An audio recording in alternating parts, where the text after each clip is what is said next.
canggih. Orang Amerika misalnya mungkin nggak punya.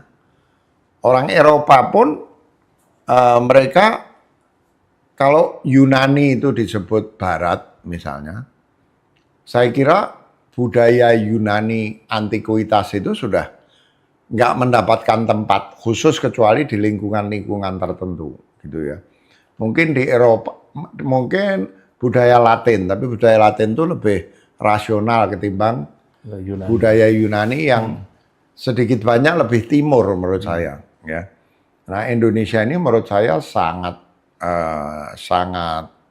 tinggi, dan di dalam Ibn Arabi misalnya itu saya pernah menulis di sebuah buku berjudul Islam Nusantara, Ahmad Sahal yang membuat bukunya.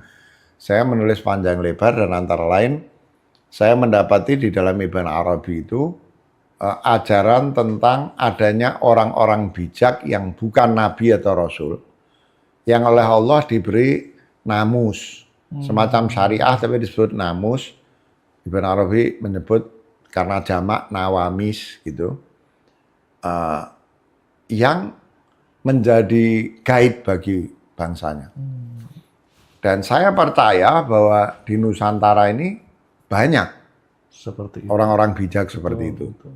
Ya, tokoh-tokoh pra-Islam yang seperti Jayabaya dan lain sebagainya itu sangat mungkin adalah orang-orang bijak yang dapat nawamis itu.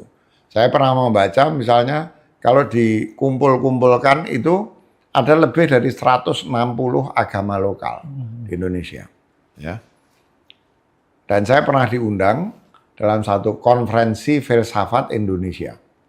Saya bicara tentang filsafat Islam Indonesia. Saya itu mengatakan bahwa menurut saya filsafat Islam Indonesia itu adalah panteisme. Panteisme. Tapi waktu itu pesertanya agak marah sebagian. Yang modern marah kok Indonesia mau dibalikkan ke panteisme. Ya artinya mereka menganggap panteisme ini kayak penghalang gitu. Nah, yang salah itu adalah orang mengira bahwa panteisme itu ajaran yang sepenuhnya mistik.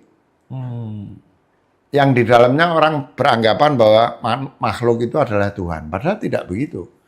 Bahkan kalau kita mempelajari panteisme Barat, itu mirip seperti panteisme di agama lokal dalam Ibn Arabi, bahwa Tuhan itu punya dua sifat.